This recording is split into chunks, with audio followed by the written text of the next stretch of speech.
하나님 말씀 로마서 14장 13절로 23절까지 말씀입니다. 로마서 14장 13절로 23절입니다. 찾으신 분 아멘 하시겠습니다. 천천히 합독하십니다. 시작. 그런즉 우리가 다시는 서로 비판하지 말고 도리어 부딪힐 것이나 거칠 것을 형제 앞에 두지 아니하도록 주의하라. 내가 주 예수 안에서 알고 확신하노니 무엇이든지 스스로 속된 것이 없으되 다만 속되게 여기는 그 사람에게는 속되니라. 만일 음식으로 말미암아 내 형제가 근심하게 되면 이는 내가 사랑으로 행하지 아니함이라. 그리스도께서 대신하여 죽으신 형제를 내 음식으로 망하게 하지 말라. 그러므로 너희의 선한 것이 비방을 받지 않게 하라. 하나님의 나라는 먹는 것과 마시는 것이 아니요 오직 성령 안에 있는 의와 평강과 희락이라. 이로써 그리스도를 섬기는 자는 하나님을 기쁘시게 하며 사람에게도 칭찬을 받느니라. 그러므로 우리가 화평의 일과 서로 덕을 세우는 일을 힘쓰나니 음식으로 말미암아 하나님의 사업을 무너지게 하지 말라. 만물이 다 깨끗하되 거리낌으로 먹는 사람에게는 악한 것이라. 고기도 먹지 아니하고 포도주도 마시지 아니하고 무엇이든지 내 형제로 거리끼게 하는 일을 아니함이 아름다우니라. 내게 있는 믿음을 하나님 앞에서 스스로 가지고 있으라.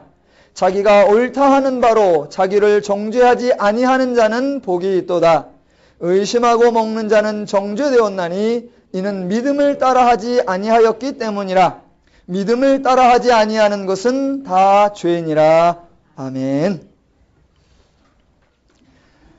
지금 기독교 서적과 또 일반 서적 분야에서 한 권의 책이 아주 인기를 얻고 있습니다. 우리나라 사람으로서 하버드 대학을 졸업하시고 미국에서 유수한 대학의 교수님으로 사역하시던 분이 그 모든 자리를 내어놓고 몽골에 선교사로 가셔서 사역하시면서 자신의 삶의 변화와 신앙의 성숙을 고백한 책입니다. 책 제목이 내려놓음입니다. 정말 감동적인 책입니다. 참으로 겸손하고 신실한 모습을 보여주고 성도들뿐만 아니라 많은 일반인들에게도 참다운 삶의 모습으로 귀감이 되는 그런 책입니다. 그런데 그 책을 접하고 그 책이 많은 사람들에게 읽혀진다라는 것을 들으면서 제가 안타까운 것이 하나 있습니다. 그분이 그렇게 내려놓을 수 있었던 것은 그분의 결단과 그분의 용기가 아니었습니다. 그분은 자신의 책이 아닌 다른 책 한 권에 의해 자신이 그렇게 할 수 있도록 삶의 가치와 방법이 바뀌었다라고 말하고 있습니다. 바로 그 책이 성경입니다. 성경을 통해 하나님을 알게 되었다라고 말합니다.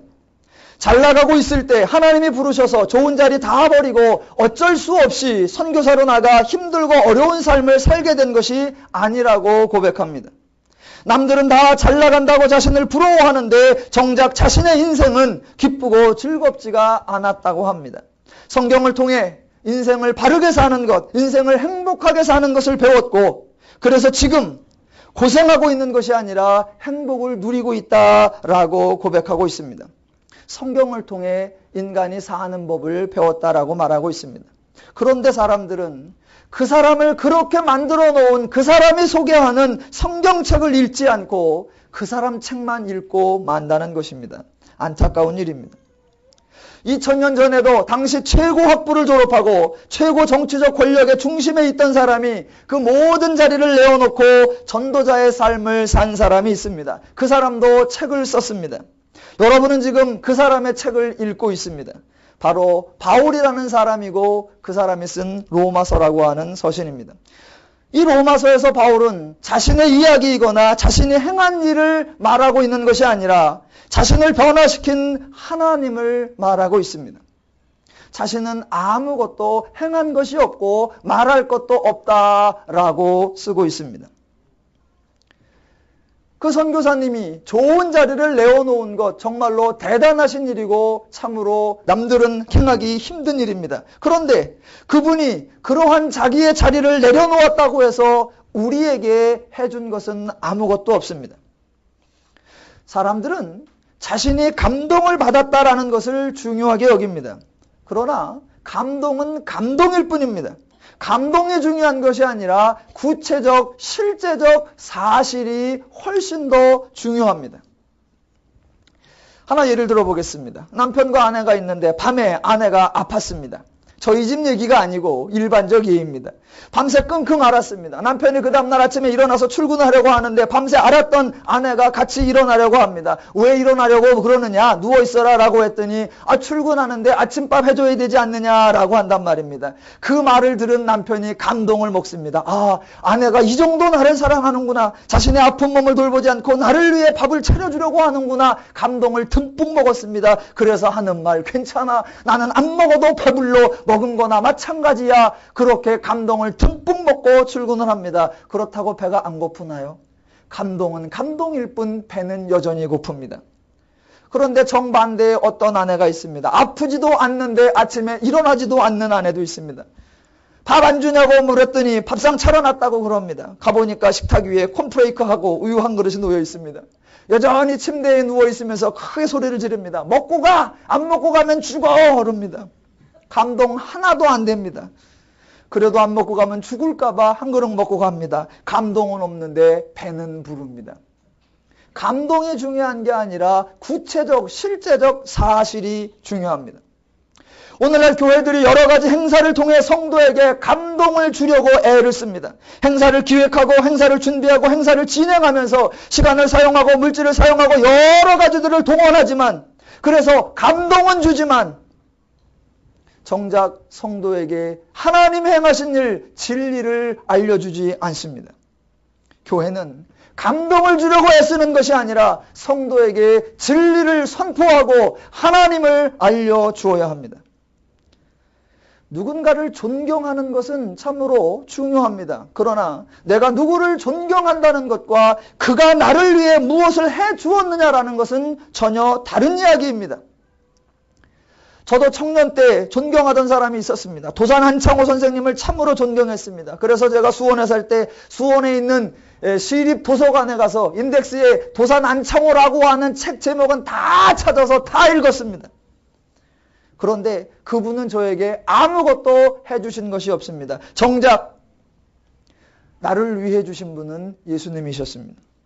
성경에는 예수님의 모습이 감동적으로 등장하지 않습니다. 하나님이 행하신 일, 예수님이 행하신 일이 가슴을 뭉클하게 하며 눈물을 쏟아내게 그렇게 기록되어 있지 않습니다. 그래서 우리는 성경 읽을 때 감동받는 것이 아니라 맹숭맹숭하고 심하게는 그저 졸기도 합니다. 그러나 내가 그렇게 감동 못 받을지라도 정작 나를 위해 주신 분, 나를 위해 수고하시고 내 삶을 바꿔주신 분은 하나님이십니다.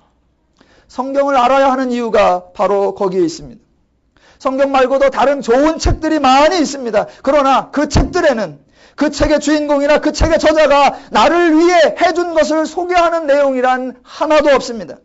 모두 나에게 이제부터 이렇게 해라, 이제부터 저렇게 하라, 나에게 시키고 명령하는 것뿐입니다. 그러나 성경은 전혀 다른 차원의 책입니다. 온통 하나님이 나를 위해 무엇을 하셨는가를 소개하고 그 하나님의 일하심의 결과로 내가 어떻게 달라졌으며 이제 내가 얼마나 멋있게 살 수 있는가, 그러한 나의 나됨을 소개해주고 있는 책입니다. 그래서 세상에 있는 다른 책을 읽으면 갑자기 할 일이 많아집니다. 그런데 성경을 읽으면 기대가 많아집니다. 세상에 있는 많은 책을 읽으면 불안해집니다. 거기에 보면 인생을 성공하려면 이렇게 해야 된다. 삶을 노후를 안정하게 하려면 저렇게 해야 된다. 지금 내가는 이걸 하고 있느냐 안 하고 있느냐. 갑자기 마음에 이렇게 살아서 되는가? 나의 삶은 이렇게 불안하고 앞으로는 어떻게 될 건가? 내가 안주하고 있는 것은 아닌가? 세상 사람들에 대해서 뒤처지고 있는 것은 아닌가? 내가 너무 나태하고 아니란 건 아닌가? 그런 마음이 들게 합니다. 그러나 성경을 읽으면 평안해집니다. 하나님이 이루셨다라고 하고 하나님이 약속하셨다고 하고 하나님이 보증하셨다고 하고 아무도 하나님의 사랑을 나에게서 끊어낼 수 없다라고 말하고 있기 때문입니다. 성경을 읽으시기를 주님의 이름으로 축원합니다.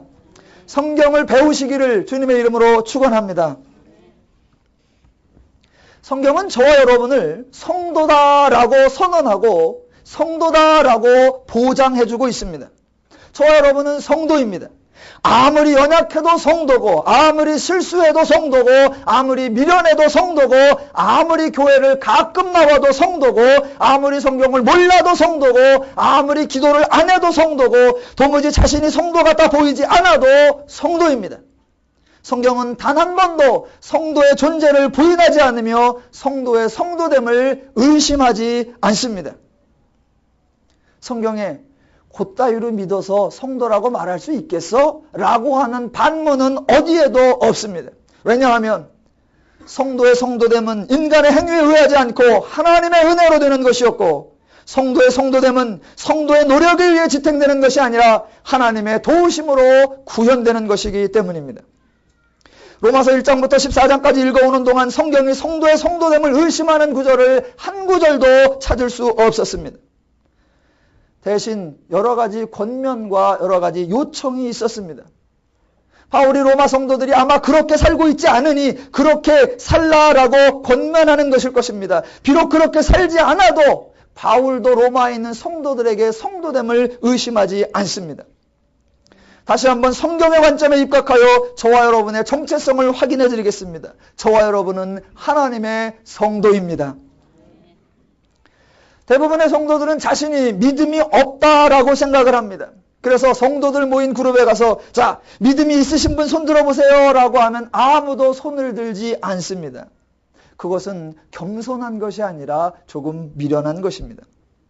저 여러분이 다 인간입니다. 가끔 생각할 때 아유, 내가 생각해도 이런 생각은 인간 같지도 않아. 내가 이렇게 행동하는 거는 인간 같지 않아. 그런 느낌이 들 때가 있습니다. 그런 행동과 그런 생각을 한다고 해서 나는 인간이 아니야 라고 말하면 그것은 정말 미련한 자입니다. 저와 여러분의 성도됨도 마찬가지입니다. 어떨 때는 정말 성도 같지 않고 이렇게 사니 하나님의 영광 가리우지, 야 성도 됐다라고 하는 말 자체가 너무 부끄럽다, 그렇게 생각될 때가 있습니다. 그러나 그럴지라도 저와 여러분은 성도요, 저와 여러분은 믿음이 있는 자요, 저와 여러분은 신앙이 있는 자요, 신실한 자다라고 성경이 선언하고 있습니다. 오늘 본문 16절에도 이렇게 나옵니다. 너희 선한 것이 비방을 받지 않게 하라. 예, 우리에게 선한 것이 있다라고 말합니다.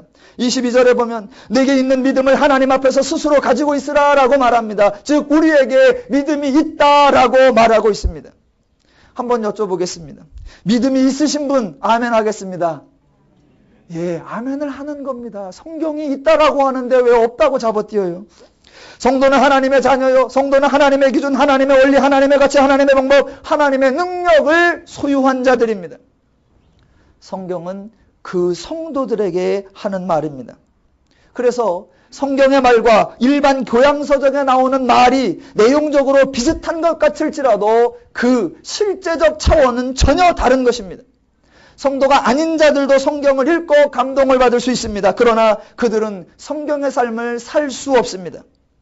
성도는 성경을 읽으면서 감동을 받지 않을 수도 있습니다. 그러나 성도는 성경에 가르치는 삶을 살아낼 수 있는 자들입니다. 성도는 성도에게 요구되는 수준이 있습니다. 왜? 성도니까. 저와 여러분은 성도입니다. 저와 여러분은 누구를 부러워하고 나도 누구처럼 되었으면 좋겠다라고 그런 기대를, 꿈을 가질 그런 존재들이 아닙니다. 성도는 이미 완성된 자요, 성도는 모든 것을 이룬 자요, 성도는 모든 것을 가진 자입니다. 여러분이 부러워할 자는 아무도 없고 여러분보다 나을 자란 아무도 없습니다. 여러분은 하나님의 성도이십니다. 그런 성도이기 때문에 성경은 그 성도에게 맞는 수준과 삶의 모습을 기대하는 것입니다. 그런 삶을 살면 그때서 성도가 된다, 그런 것이 아니라 성도이기 때문에, 하나님의 자녀이기 때문에 그 정도도 살 수 있다라고 하는 것입니다. 성도는 다른 자요, 성도는 완성된 자요, 성도는 성취한 자이기 때문에 다른 기준이 적용되고 다른 수준과 다른 차원이 요구되는 것입니다. 어제 저녁에 우리 대한민국과 베트남의 축구 시합이 있었습니다. 2대 0으로 이겼습니다. 이긴 걸 아무도 별로 좋아하지 않습니다. 왜? 이기는 건 당연하니까. 월드컵 4강국과 이 피파 순위 150국이 싸워서 2대0으로 이겼다. 그건 이긴 게 아닙니다. 저는 0이 하나 빠진 줄 알았습니다. 새벽에 인터넷을 보면서. 20대0 아닌가? 그저께는 더 어이없는 일이 있었습니다. 한국의 야구팀이 가서 일본에게 10대7로 역전패를 당했습니다. 이길 수도 있고 질 수도 있지. 예, 그럴 수 있습니다. 그런데 이해가 안 되는 건 우리나라 야구팀은 프로야구 선발팀이었고 일본 야구팀은 실업인 야구 선발팀이었다는 겁니다. 그건 당연히 이겨야 되는 겁니다. 왜? 그 수준과 그 차원이 있으니까. 동네 축구에 나갔을 때 또는 우리 성도들끼리 축구를 할 때 어떤 성도가 알을 깐다든가 헛발질을 한다든가 아무도 욕하지 않습니다. 그냥 허허 웃습니다. 왜? 우리 수준을 알으니까. 그런데 국가대표가 헛발질을 깐다. 그거는 비난과 조롱과 야유와 빗발칩니다. 왜? 그 정도 수준이니까. 성경은 지난주에 본 대로 내 원수가 줄이거든 먹이고 목마르거든 마시게 하라라고 말합니다. 왜? 성도니까. 성도가 아닌 자들에게는 그런 말을 하지도 않습니다. 그런 요구들이 대단한 것을 요구하는 것이 아니라 지독히 평범한 것이라는 것을 아셔야 합니다. 할 수 없는 것을 하라고 하는 것이 아니라 할 수 있는 것을 할 수 있으니까 할 수 있도록 내가 너를 변화시켜 놓았고 할 수 있도록 능력과 마음을 다 주었으니까 그 성도됨을 알아 그렇게 살라라고 권면하는 것입니다. 그 내용이 오늘 이제 계속해서 진행됩니다. 사람들은 정말로 하나님에 대해서 오해를 합니다. 일반인들은 이렇게 오해를 합니다. 하나님이 인간에게 하나님의 일을 시켰다, 하나님의 일을 하라고 했다라고 착각을 합니다. 성도들은 하나님이 성도들에게 하나님을 위해서 살라라고 명령하신 줄로 오해합니다. 그거 다 오해요. 그거 다 착각입니다. 하나님은 인간에게 하나님의 일을 하라고 하지도 않고 하나님을 위하여 살라고 하지도 않습니다. 그렇게 말씀 안 하십니다. 확인해 보겠습니다. 지난주 말씀 기억하실 겁니다. 1절. 믿음이 연약한 자를 너희가 받되 그의 의견을 비판하지 말라. 너희가 받되 수용해라, 받아들여라, 용납해라, 인정해라, 누린교회식으로 냅둬라. 이걸 이렇게 이해해야 됩니다. 그랬더니 어떤 분이 너희가 받되, 아 받는 거구나 그러더니 뿔을 세우고 받아버려요. 이런 받되가 아니고 그의 연약함을 인내하고 수용하고 받아들여라. 그 사람이 그렇게 하는 대로 두어라 라는 것입니다. 얼마나 간단해요. 두어라, 냅둬라, 그냥 내비두라. 여러분에게 부탁드립니다. 제발 내비두세요. 저를 내비두시고 옆 사람을 내비두세요. 옆에 사람한테 말하지. 냅두래. 왜 그러느냐? 사람들은요. 옆에 사람을 그냥 두지 않아요. 그냥 두지 않으면서 꼭 멋있는 말을 갖다 붙입니다. 영향력을 끼쳐야 된다. 사람을 변화시켜야 된다라고요. 그게 가장 큰 문제입니다. 그게 가장 어려운 일이에요. 제발 영향력을 끼치지 마시고 제발 사람을 변화시키려고 하지 마십시오. 할 수도 없습니다. 오늘 본문 13절 보겠습니다. 그런즉 우리는 다시는 서로 비판하지 말고 도리어 부딪힐 것이나 거칠 것을 형제 앞에 두지 아니하도록 주의하라. 성도가 할 일이 뭐냐? 그 사람을 위해서 무엇인가를 하려고 하지 말고 반대로 그 사람 앞에 부딪힐 것이나 거칠 것을 두지 않도록 주의하는 것, 그게 성도의 할 일입니다. 사람들이 왜 신앙을 어렵게 생각하냐면 자꾸 무엇인가를 하려고 하기 때문입니다. 무언가를 하려고 해요. 영향력을 끼치려고 하고 변화시키려고 하고 무엇을 만들어내려고 하고 무엇을 이루려고 하고 뭔가를 잘하려고 해요. 그러니 신앙생활이 어렵죠. 연말 되면 대부분 마음속에 이제 교사 3주만 하면 끝이구나. 그만해야지. 그 다음에 또 이제 성가대, 이제 그만해야지. 직분 이제 그만해야지. 다 그런 마음입니다.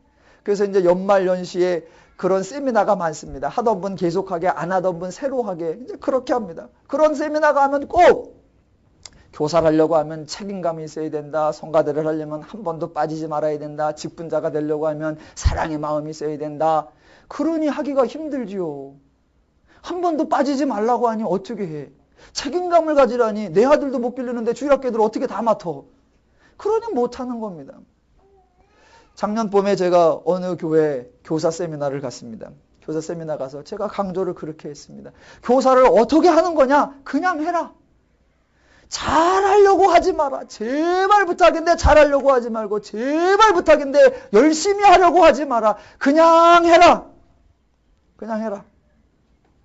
사람들은 꼭 그래요. 하려고 하면 똑부러지게 해야 되잖아요. 저는요, 했다 하면 잘하고요. 그렇지 않으면 안 해요. 그래서 아무도 안 해. 그냥 아무렇게나 해요. 아무렇게나 해. 저는 밥을 했다 하면요, 진수성찬으로 쫙지게 차려야지. 그냥 대충 비빔밥은 못해요. 아니야, 비빔밥도 좋아. 그냥 주방봉사도 해. 그냥 아무렇게나 하세요. 우리요, 탄밥도 잘 먹고요. 식은 밥도 잘 먹고요. 그런 거 다 잘 먹어요. 그냥 해요. 52주 한 번도 안 빠지고 어떻게 한 번도 안 빠져요. 저야 어차피 이게 직업이니까 안 빠지고. 여러분은 빠질 수도 있죠. 할 수 있는 만큼 하세요. 그래서 하는 게 중요해요. 어렵게 생각하지 마시기 바랍니다. 하나님은 성도에게 어려운 일을 어렵게 하도록 그렇게 하시는 분이 아니십니다. 옆 사람을 위해, 교회를 위해 무엇인가를 하려고 하지 말고 오늘 표현대로 도리어 성도 앞에, 교회 앞에 부딪힐 것이나 거치는 것을 두지 않도록 주의하라. 그것으로 족합니다. 14, 15절 볼까요? 내가 주 예수 안에서 알고 확신하노니 무엇이든지 스스로 속된 것이 없으니 다만 속되게 여기는 그 사람에게는 속되니라. 만일 음식으로 말미암아 내 형제가 근심하게 되면 이는 내가 사랑으로 행하지 아니함이라. 그리스도께서 대신하여 죽으신 형제를 네 음식으로 망하게 하지 말라. 자, 본문을 잘 분별하셔야 됩니다. 자, 스스로 속된 것이 없다. 맞습니다. 하나님이 세상을 창조하셨습니다. 존재하는 모든 것 하나님이 만드셨습니다. 하나님이 만드신 것은 온전하고 완전합니다. 그래서 원래부터 악한 것, 원래부터 부정한 것, 그런 것이란 존재하지 않습니다. 선하신 하나님이 만드셨기에 모든 것이 선한 것입니다. 세상에 스스로 속된 것 없습니다. 부정한 식물, 부정한 동물, 부정한 일, 그런 거 존재하지 않습니다. 원래부터 그거는 불결해, 원래부터 그거는 부정해, 그런 거란 원래부터 없습니다. 다 원래 선하고 다 원래 거룩하고 다 원래 정결한 겁니다. 그런데 하나님이 그렇게 선하고 정결한 걸 만들어 놓았는데 어떤 사람이 생각하기를 이거는 불결해, 이거는 더러워, 이거는 부정해 라고 생각한다면 그 사람에게는 그게 그렇게 여겨지는 겁니다. 하나님이 만드신 모든 것이 선하기 때문에 원래 부정한 것이 없음에도 불구하고 그 사람이 부정하다고 여기면 그 사람에게는 부정한 것처럼 여겨지는 것입니다.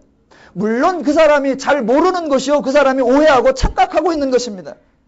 맞아요. 그 사람이 오해와 착각이에요. 그럴지라도 그 사람이 그렇게 잘 몰라서 그것은 부정하다, 더럽다, 불결하다라고 생각한다면 그냥 그대로 그 사람 생각을 인정해 주라는 것입니다. 그 사람이 옳으냐 틀리냐를 떠나서 그 사람이 생각하는 대로 그대로 두라라는 것입니다. 그때 그 사람 앞에 나가서 네 생각이 틀렸어, 너는 잘못됐어 라고 말하지 말라라는 것입니다. 자, 그 사람이 야, 나는 여기 돼지고기가 있는데 이 돼지고기는 부정하다고 생각해. 난 이 돼지고기 안 먹어야 된다고 생각해. 그래서 안 먹는다. 그러면 안 먹는 것뿐이에요. 물론 그게 부정하지 않아도 본인이 그렇게 생각해서 나는 안 먹을래. 그럼 안 먹는 거예요.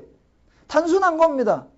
어떤 사람은 부정하다고 생각해서 안 먹기도 하겠지만 어떤 사람은 나하고 몸이 안 맞아서 체질이 안 맞아서도 안 먹을 수 있고 어떤 사람은 먹기 싫어서 안 먹을 수도 있습니다. 그냥 안 먹은 것뿐이에요. 내비두면 됩니다. 그런데 15절에 가면 재미난 구절이 나옵니다. 15절. 만일 음식으로 말미암아 내 형제가 근심하게 되면, 근데 그 사람이 근심하는데 뭐라고 표현하느냐? 이는 내가 사랑으로 행하지 아니함이라 라고 되어 있단 말입니다. 잘 보십시오. 그 사람이 왜 근심을 할까요?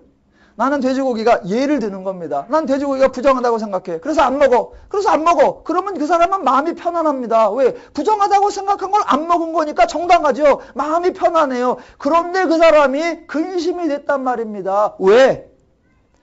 그 사람이 그렇게 안 먹고 있는데 그 옆에 성도가 가서 꼭 이렇게 말한단 말입니다. 네 생각이 틀렸어. 너는 성경과 맞지 않아. 너 그렇게 생각하는 하나님의 방식과 틀린 거야. 죄의 사고방식이야. 라고 그렇게 정죄하고 그렇게 비판하고 그렇게 판단해버리면 그 사람은 갑자기 근심이 생겨버린단 말입니다. 그 사람이 근심하는 이유는 이 음식은 부정하다. 부정하니까 나는 안 먹어야 돼. 그래서가 아니라 내가 안 먹는 거, 부정하다고 생각하는 거, 그래서 내가 안 먹는다라고 하는 걸 이 사람이 틀렸다, 잘못됐다, 그릇됐다라고 정죄하고 심판하기 때문에 음식 때문에가 아니라 그 사람의 말 때문에 마음이 근심이 됐단 말입니다. 그래서 그 사람이 근심하게 되는 것은 음식 때문이 아니라 내가 사랑으로 행하지 않고 내가 그에게 근심거리를 만들어 주었기 때문이다 라고 말하는 것입니다. 이것은 비단 음식에 관한 것만이 아닙니다. 모든 행동 원리를 말하는 것입니다. 무슨 일을 할 때 어떤 사람은 A 방식을 좋아하고 어떤 사람은 B라는 것을 중요하게 생각할 수 있습니다. 그 생각 그대로 두라는 것입니다. 그 사람이 그렇게 생각하면 그렇게 생각하게 두는 겁니다. 제발 구원과 영생에 관한 것이 아니면 그냥 두십시오. 괜찮습니다. 성도들이 가장 실수하는 부분이 바로 여기입니다. 내가 옳다는 것을 막 드러내고 싶어하고 저 사람이 틀렸다는 것을 정확하게 지적해주고 싶어하고 내 오른쪽으로 저 사람을 변화시키려고 한다는 것, 그게 가장 문제입니다. 저 사람은 나하고 생각이 달라요. 그 사람이 틀렸다고 말해서도 안 되고 나처럼 되라고 강요해서도 안 됩니다. 근데 우리는 다 그렇게 해요. 그러면서 늘 큰 소리치죠. 내가 맞다. 내가 옳다. 그러면 그 말을 듣고 있는 사람이 뭐라고 하는 줄 아십니까? 맞아, 네가 옳아. 맞아, 네가 정답이야. 근데 넌 재수없어. 그래서 옳음에도 불구하고 칭찬을 듣는 것이 아니라 비방을 듣습니다. 그게 16절입니다. 너희의 선한 것이 비방을 받지 않게 하라. 예, 너희가 옳은 것, 너희가 맞는 것, 너희가 정당한 것 인정한다. 그 옳고 바른 게 비방을 받으면 안 된단 말입니다. 자신의 옳음을 강조하는데 그 자신의 옳음이 하나님 앞에 내 옳은 것으로 서 있어야지 너 틀렸다, 너 잘못됐다, 그래서 그 사람을 불편하게 하는 쪽으로 가면 안 된다는 것입니다. 옳은 자는 명분이 있습니다. 옳은 자는 옳다라고 하는 그 정정당당함이 있습니다. 그래서 이거는 옳기 때문에 밀어붙이고 옳기 때문에 이겨야 한다라고 생각합니다. 아니요. 옳은 사람이 이겨버리면 연약한 사람은 지는 겁니다. 저와 여러분의 목적은 누가 옳은가라는 걸 결정하는 것이 아닙니다. 우리의 목적은 옳고 그른 것을 분별하고 인정받는 그런 것이 아니라 연약한 자를 세우고 부족한 자를 충분하게 하며 쓰러지는 자를 강건하게 해주는 것, 그게 우리의 사명입니다. 우리가 자꾸 실패하는 부분이 여기에요. 야, 가짜도 그렇게 요란한데 진리가 왜 그렇게 힘이 없냐? 야, 가짜도 그렇게 열심인데 진리가 왜 그렇게 찌그러져 있냐? 야, 가짜도 그렇게 활동적인데 진리가 왜 그렇게 이렇게 침체되어 있냐? 진리는 그런 쪽으로 쓰는 게 아닙니다. 그게 가장 바보 같은 마음이요, 바보 같은 행동입니다. 그래서 교회가 늘 진리임에도 불구하고 비방을 받습니다. 성경의 가르침을 잘 생각해 보십시오. 하나님은 성도에게 이거 해라 저거 해라 이 일을 해라 저 일을 해라 그런 말씀을 하지 않습니다. 왜 이런 일을 하라 저런 일을 하라라고 하지 않느냐? 더 할 일이 없기 때문입니다. 하나님은 우리에게 옆 사람을 행복하게 만들라 그렇게 명령하지 않습니다. 하나님은 우리에게 주변 사람들을 평안하게 만들어라 그런 명령하지 않습니다. 하나님은 우리에게 동료들을 자유롭게 만들어주라 그런 명령하지 않습니다. 왜? 우리는 그런 걸 할 줄 모릅니다. 우리는 그런 것을 또 할 필요도 없습니다. 왜? 그것은 하나님이 다 이루어 놓으셨기 때문입니다. 사람을 변화시키는 일, 사람에게 행복을 주는 일, 사람에게 자유를 주는 일, 사람에게 평안을 주는 일, 그것은 인간이 하는 일이 아니라 하나님의 일이십니다. 그거 하나님이 다 행하셨습니다. 그러면 하나님이 성도에게 무엇을 부탁하고 무엇을 권면하시는가? 한 가지입니다. 너는 하나님의 은혜를 알아서 하나님의 은혜를 누려라 라는 겁니다. 너에게 하나님이 그 모든 은혜와 복을 주었으니 네가 하나님의 은혜를 알아 누려라. 그럼 옆 사람한테는 어떻게 할까요? 그 사람에게 무엇을 하려고 하지 말고 방해하지 마라. 그 사람 앞에 부딪힐 것이나 거칠 것을 두지 않도록 조심하라. 그거면 족합니다. 그것으로 충분합니다. 하나님 나라는 우리가 만드는 것이 아니라 하나님이 만드시는 겁니다. 사람의 변화는 우리가 시키는 것이 아니라 하나님이 시키는 것입니다. 우리는 모두 하나님 앞에서 성숙해야 할 사람이지 다른 사람 앞에서 다른 사람에게 영향력을 끼치거나 다른 사람을 변화시키려는 그런 역할을 하는 사람이 아닙니다. 우리가 이렇게 하는 식으로 우리가 저렇게 하는 식으로 사람이 달라지지 않습니다. 우리의 역할은 무엇을 이루어내는 것이 아니라 내가 하나님의 은혜를 누리는 것, 그것입니다. 17절에 보시면 하나님의 나라는 먹는 것과 마시는 것이 아니요 오직 성령 안에 있는 의와 평강과 희락이라 라고 되어 있습니다. 하나님의 나라는 이미 임하였고 저와 여러분은 하나님 나라 안에 살고 있습니다. 이것을 먹으면 되고 저것을 먹으면 안 되고 이것은 마시면 되고 이것은 마시면 되고 그런 식으로 하나님의 나라가 세워지는 것이 아니라는 것입니다. 우리는 하나님 나라를 만드는 자가 아니고 이미 우리에게 임하여 있는 하나님 나라 안에서 하나님이 허락하신 그래서 우리가 가진 의와 평강과 희락을 누리며 구현하며 사는 것, 그게 하나님 나라 안에 들어와 있는 것이요 하나님 나라를 사는 것입니다. 그렇게 할 때에 18절 이로써 그리스도를 섬기는 자는 하나님을 기쁘시게 하며 사람에게도 칭찬을 받느니라. 그렇게 하나님의 방식으로 하나님이 하시는 대로 하나님의 원리대로 행하면 하나님도 기뻐하고 자기 자신도 기쁘고 옆에 있는 사람에게도 칭찬을 받는 것, 이게 16절과 대조가 되는 겁니다. 16절 네가 가지고 있는 선한 것으로 비방받지 않게 하라. 18절 이런 방식으로 하여 하나님도 기뻐하고 사람들에게 칭찬도 받으라. 얼마나 쉬워요. 하나님의 뜻, 하나님의 목적, 하나님의 역사를 바로 알지 못하기 때문에 다 부작용이 생기는 것입니다. 하나님이 완성하셨다는 사실, 내가 이미 하나님 나라에 들어와 있다는 사실, 하나님이 나를 책임지시듯 저 성도도 책임지신다는 사실을 알지 못하기 때문에 생기는 어리석은 행동들입니다. 그 성경은 이렇게 말합니다. 너희가 하나님의 사업을 이루어내라. 너희가 하나님의 사업을 달성하라. 이렇게 되어 있는 게 아니라 너희가 하나님의 사업을 무너지게 하지 말라. 뭐 하려고 나대지 말고 하나님이 완성하신 일에 딴지 걸지 말라. 네가 하나님 안에서 되어졌듯 그도 하나님 안에서 되어졌고 네가 하나님 안에서 자라나듯 그도 하나님 안에서 자라날 것이고 하나님이 너를 책임지시듯 하나님이 그도 책임질 것이다. 네가 하나님보다 오버하지 말라. 여러분, 우리가 언제 다른 사람을 정죄합니까? 평상시는 정죄 안 합니다. 언제 다른 사람을 정죄하느냐? 내가 목표가 생겼을 때 정죄합니다. 내 목표가 생겼으니 이 목표를 달성하기 위해서는 이거 하고 저거 해야고 하는데 안 하잖아요. 자기가 목표도 안 했을 때는 이랬거나 저랬거나 괜찮았다란 말입니다. 그런데 내 목표가 생기는 순간 사람은 정죄하기 시작합니다. 언제 다른 사람을 비난할까요? 내가 무엇을 할 때 비난합니다. 나 새벽기도 안 나올 때는 새벽기도 아무 소리도 안 합니다. 내가 며칠 새벽기도 나왔다. 그 순간 새벽기도 안 하는 인간들은 교회를 사랑하는 거야? 그러고도 믿음이 있다라고 말할 수 있겠어? 성경 필사하시는 분들은 조심하시기 바랍니다. 필사도 안 하는 것들이 성경을 알아?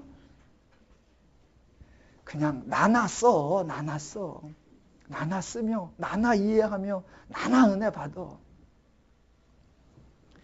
우리가 할 일은 그래서 성경에 또 뭐라고 나오느냐? 19절 그러므로 우리가 화평의 일과 서로 덕을 세우는 일을 힘쓰나니입니다. 화평의 일, 어떻게 해야 화평이 이루어집니까? 자, 사람이 분열이 생겼다. 사람이 갈등이 생겼다. 사람이 싸움이 생겼다. 어떻게 해야 화평이 생겨요?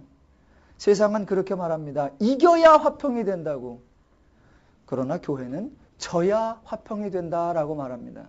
왜냐하면 누군가 이겨버리면 이긴 자는 이겨서 좋지만 진 자는 억울하고 울분에 차고 화가 나고 승질이 나고 분이 섞여 있기 때문에 화평이 이루어지지 않습니다.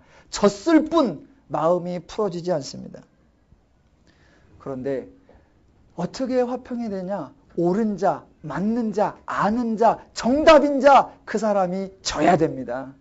그래서 틀렸음에도 불구하고 이긴 자는 이겼다라는 마음으로 기뻐하게 두고, 졌지만 진 사람에게는 옳은 것이 있고 맞는 것이 있고 정답이 있기 때문에 억울하지 않고, 이긴 자는 이겨서 기쁘고 진 자는 져도 억울하지 않기 때문에 두 사람 간에 화평이 이루어질 수 있는 겁니다.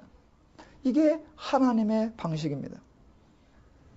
그러면 꼭 이런 질문이 나올 겁니다. 아니, 연약한 자가 이기게 하면, 틀린 자가 이기게 하면, 뭣도 모르는 자가 이기게 하면, 그럼 일을 다 망쳐놓을 거잖아요. 일이 많이 틀어질 거잖아요. 예, 맞아요. 일이 망쳐질 거예요. 일이 많이 틀어질 거예요. 분명히 그런 문제가 발생할 거예요. 그런 문제가 발생하면 어떡하냐? 바로 그때 그 일을 감당하는 것이 성숙한 자요, 옳은 자요, 큰 자의 역할이다 라고 말하는 것입니다. 그게 이제 다음 주로 넘어가면 나오게 됩니다. 다음 주 15장 1절에 믿음이 강한 우리는 마땅히 믿음이 약한 자의 강점을 담당하고 라고 되어 있습니다. 요거 이제 다음 주 이어서 하겠습니다. 기독교는 이기기 위한 싸움이 아니라 지기 위한 싸움입니다. 져야 싸움이 끝나고 져줘야 화평이 이루어지기 때문입니다. 우리의 싸움은 언제나 누가 옳으냐, 누가 맞냐, 누가 정당하냐, 그겁니다. 근데 성경은 니들 중에 옳고 그런 걸 따지지 마라. 왜? 인간은 싹 틀렸어. 성경이 말하는 건 너희 중에 누가 옳다가 아니라 옳으신 분은 하나님뿐이시다 입니다. 그 하나님이 너희를 받아주었다. 너희들 가운데는 왈가왈부하지 마라. 그리고 서로 간에 해야 할 일은 화평을 세우며 덕을 세우는 일을 하라라고 되어 있습니다. 화평을 세우는 일, 덕을 세우는 일, 그게 뭐예요? 화평의 일이 따로 존재하느냐? 없습니다. 덕을 세우는 일이 따로 존재하느냐? 없습니다. 12장부터 14장까지 그 로마에 있는 교인들에게 이렇게 행동하라고 하는 권면을 할 때 특별한 일, 특별한 관계, 그런 것은 하나도 등장하지 않았습니다. 성경은 언제나 하나님의 마음, 하나님의 심정, 하나님의 원리를 강조합니다. 무엇이든지 하라, 다 하라, 단 하나님의 원리로 하라. 누구하고 교제해야 할까요? 이런 사람은 만나고 저런 사람 만나지 말아야 될까요? 아니, 모두하고 교제하라. 단 하나님의 원리로 하라.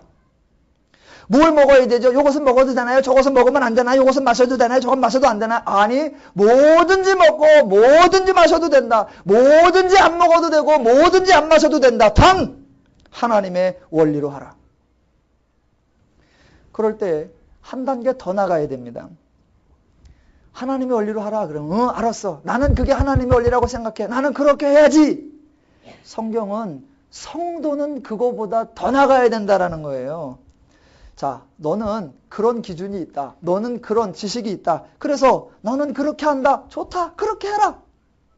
네가 그렇다는 걸 저 사람도 그래야 된다고 들이대지 마라. 한 단계 더 나가. 좋아, 알았어요. 그럼 그 사람에겐 간섭 안 할게요. 대신 나는 내대로 갑니다. 아니, 하나 더. 네가 생각해서 네 방식을 그 사람에게 말하지 않는 거, 그건 당연하고, 반대로 그 사람의 기준과 그 사람의 원리를 너에게 적용하라라는 거, 성도에게 여기까지입니다. 21절 가보겠습니다. 고기도 먹지 아니하고 포도주도 마시지 아니하고 무엇이든지 내 형제로 거리끼게 하는 일을 아니함이 아름다우니라 라고 되어 있습니다. 여기서 중요한 것은 뭘 먹고 뭘 안 마시고가 아니라 형제나 자매를 걸려 넘어지지 않게 하는 것, 이것이 중요합니다. 성도를 옆에 있는 사람을 거리껴 넘어지지 않도록 하는 그 예로서 고기 먹는 거나 포도주 마시는 것을 들고 있는 겁니다. 자, 보시겠습니다. 예, 나는 다 할 수 있습니다. 모든 것 하나님이 만드신 거니까 선하지. 원래 불결한 건 없는 거야. 하나님께서 주셨으니 감사하고 먹자. 아멘. 그래서 먹을 수 있다. 그렇단 말입니다. 저 사람은 안 그런단 말입니다. 너는 안 그러니 냅둬. 그러니까 너는 그렇게 안 마음은 먹으니까 너는 안 먹고, 나는 그렇게 마음 먹으니까 나는 먹어. 그 사람 보는 앞에서 너는 먹지만 나는 먹게. 그게 아니라 나는 그럴 수 있고 그도 그럴 수 있는데 그런 마음을 가지고 있는 자 앞에서 내가 그렇게 행동하면 저 사람이 갑자기 내가 틀렸나? 내가 잘못됐나? 저 사람이 불안하고 걱정되고 염려하고 마음에 근심거리가 생각이 되면 그것은 네가 그를 향하여 사랑으로 하지 아니한 것이다. 너는 옳았다. 그런데 덕을 세우지 못했다. 너는 정당했다. 그런데 옆에 사람을 평안하게 해주지 못했다. 성도는 그 사람을 위해서 그 사람이 평화와 자유와 행복을 누릴 수 있도록, 그러니 내가 옳음에도 불구하고 그 사람이 틀렸음에도 불구하고 그 사람의 기준에 맞추어 당신의 생각엔 이게 안 먹는 게, 이건 불결하니까 부정하니까 안 먹는 게 옳다고 생각을 하십니까? 아유 그러세요. 왠지 저도 먹고 싫더라고요. 안 먹어줄 수 있는 것, 거기까지 나아가야, 그래야 화평이 생기고 그래야 덕이 세워지지 않느냐라는 것입니다. 나는 마음에 걸리지 않지만 그 사람이 걸려 하니까, 나는 아무런 불편함이 없지만 그 사람이 불편해하니까, 그 사람을 위해서라면 내가 기꺼이 안 먹어주고 그 사람을 위해서라면 내가 기꺼이 절제해줄게. 이게 성도에게 기대되는 수준입니다. 기독교의 기준은 하나님이신데 그 기준을 어디에다 적용하느냐? 나에게 적용하는 건 당연한 거고, 그 관점이 나에게서부터 시작하여 저 사람에게가 아니라 저 사람으로부터 시작하여 나에게로 적용하는 것이라는 말입니다. 왜 그렇게까지 해야 돼요? 내가 왜 그렇게 그 사람을 배려해야 돼요? 간단합니다. 하나님이 그렇게 하셨으니까. 인간이 죄를 지었습니다. 만약 하나님의 입장에서 생각하시면 죄인은 괘씸하니까 그냥 고난받게 두어야 합니다. 그러나 인간의 기준으로는 누군가 와서 도와주어야 합니다. 그러니까 하나님은 인간을 위해서, 인간의 필요를 위해서, 하나님이 죄인을 위해 죽어서 인간을 행복하고 자유롭게 만들어 주시는 겁니다. 왜? 하나님은 이미 자유와 평안과 행복이 충만한데 인간에게 없잖아요. 있으신 하나님이 인간에게 주셔야 하는 게 당연하잖아요. 그러면 사람 간에도 너는 이미 성도잖아. 성도라 자유와 행복과 평안과 진리와 정답을 다 가지고 있잖아. 그런데 그 사람은 그 진리가 없어. 먹어야 되나 말아야 되나 해야 되나 안 해야 되나 근심과 염려와 불안과 걱정이 있으니 이미 진리와 자유와 행복을 가진 네가 그를 위하여 그에게 자유와 평안과 진리가 누려질 수 있도록 해주는 것, 그것이 정당하지 않은가, 그것이 옳지 않은가라고 말하는 것입니다. 왜? 성도는 이미 자유와 행복과 평안을 다 가진 자이니까. 다 가지신 분 아멘 해보시겠습니다? 감사합니다. 그래서 22절, 내게 있는 믿음을 하나님 앞에서 스스로 가지고 있으라. 여러분은 믿음이 있습니다. 그런데 그 믿음은 어디에 드러내야 되느냐? 하나님 앞에 가지고 있는 겁니다. 믿음을 하나님 앞에 가지고 있어야지 옆 사람 앞에 내놓으면 안 됩니다. 사람들은 자꾸 옆 사람 앞에 내놔요. 나 믿음 있지?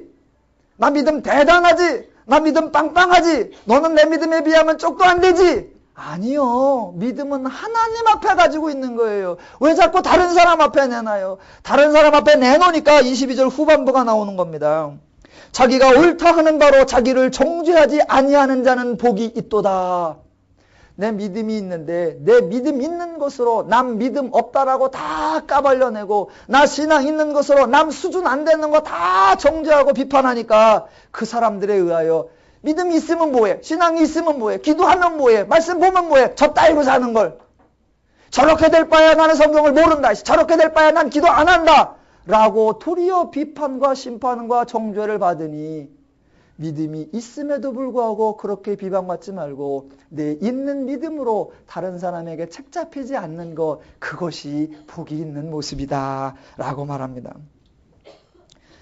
성도는 하나님의 사람입니다. 성도는 하나님의 마음, 하나님의 심정을 가진 사람들입니다. 그래서 성도는 다른 사람을 위해 줄 아는 자입니다. 나는 이미 다 되어 있다는 것을 아는 자입니다. 이제 하나님처럼 하나님의 마음으로, 하나님의 심정으로, 하나님의 원리로 행동한다라는 사람들입니다. 그래서 23절, 의심하고 먹는 자는 정죄되었나니 이는 믿음을 따라 하지 아니하였기 때문이라. 믿음을 따라 하지 아니하는 것은 다 죄니라. 여기서 믿음이 하나님의 원리, 하나님의 기준, 하나님의 마음이요. 의심할 수 있습니다. 그래서 난 이거 부정하다고 생각해. 난 안 먹어야지. 그러면 안 먹으면 돼요. 그런 마음이 편해. 이거 부정해. 그러니까 먹으면 안 돼. 성경이 뭐라고 하나요? 의심하고 먹는 자. 안 먹어야지. 그럼 안 먹어야지. 근데 안 먹어야 돼. 그러고 먹잖아. 그러니까 지 마음이 불편하지. 하나님의 원리로 하지 아니하는 자, 하나님의 기준으로, 하나님의 마음으로, 하나님의 심정으로 하지 아니하는 자, 그거 다 죄다. 이 일이 있을 수 있습니다. 저 일이 있을 수 있습니다. 이렇게 할 수 있습니다. 저렇게 할 수 있습니다. 뭐가 옳으냐?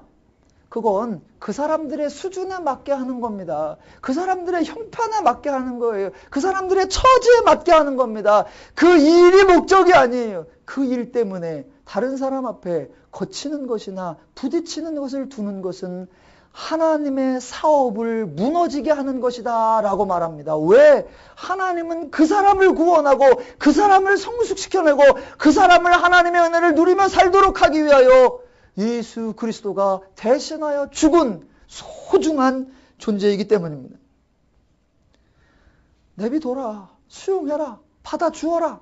절대로 방관이 아닙니다. 절대로 방치가 아닙니다. 하나님의 살아계심과 하나님의 역사하심과 하나님의 일하시고 계심을 믿는 것입니다. 이런 식으로 설교를 하고 가르치면 많은 사람들이 걱정을 하십니다. 그렇게 냅둬라. 그냥 다 인정해주라. 그러면 질서가 깨지고 아무도 일하지 아니하고 아무도 책임지지 아니하고 다 나태하고 방관하고 엉망이 되지 않겠느냐. 다 자기 멋대로 될 거 아니겠느냐. 예, 일리가 있습니다. 그러면 우리도 그런 생각을 할 정도라면 하나님은 그런 생각을 하셨을까요? 안 하셨을까요? 하나님도 벌써 그런 생각 다 하셨습니다. 다 하셨어요. 그래서 일 뻥뻥뻥 터뜨리고 아무도 일 안 하고 놀면 어찌게 해요? 그럼 누가 해요? 그때 하나님이 이렇게 대답하십니다. 그래서 너를 성숙시켜놨잖아. 그래서 너를 이 자리에 있게 해놨잖아. 그래서 네가 있잖아. 아무도 아멘을 안 해. 전부 다 속으로 난 아니야. 이제 그 얘기는 다음 주 계속해서 나올 것입니다. 예, 그런 문제가 발생할 수 있습니다. 하나님도 그것을 알고 계십니다. 성경의 가르침이 어떤 원칙만 가르치고 그곳에서 어떤 문제가 터질 줄 모르는 게 아니라 하나님은 그 문제도 아시고 그것에 대한 해결책도 다 들어 있습니다. 성경대로 가르치면 안 되고 성경대로 가르치면 성도가 엉망이 되느냐? 그건 하나님의 진리가 옳은 게 아닙니다. 우리는 하나님을 믿는 자들이요 성경을 믿는 자들입니다. 성경대로 가르쳐야 성도가 진정으로 하나님의 은혜를 누릴 수 있다라고 믿는 자들입니다. 다음 주에 그런 문제가 발생하고 그런 사태가 발생할 때 어떻게 처리하며 과연 하나님은 그걸 모르고 계셨거나 하나님은 그걸 방치하고 계셨을까? 아니요. 하나님이 얼마나 멋지게 대안을 세워놓으셨고 하나님이 얼마나 멋지게 역사를 이루시는지 다음 주에 확인해 볼 것입니다. 성도된 여러분이 하나님의 은혜를 아셔서 먼저 은혜를 누리시고 다른 사람 앞에 거칠 것이나 부딪힐 것을 두지 않도록 조심하여 성도 간에 화평의 일과 덕을 세움으로 말미암아 하나님의 은혜를 풍성히 누려가시기를 주님의 이름으로 축원합니다. 기도하시겠습니다.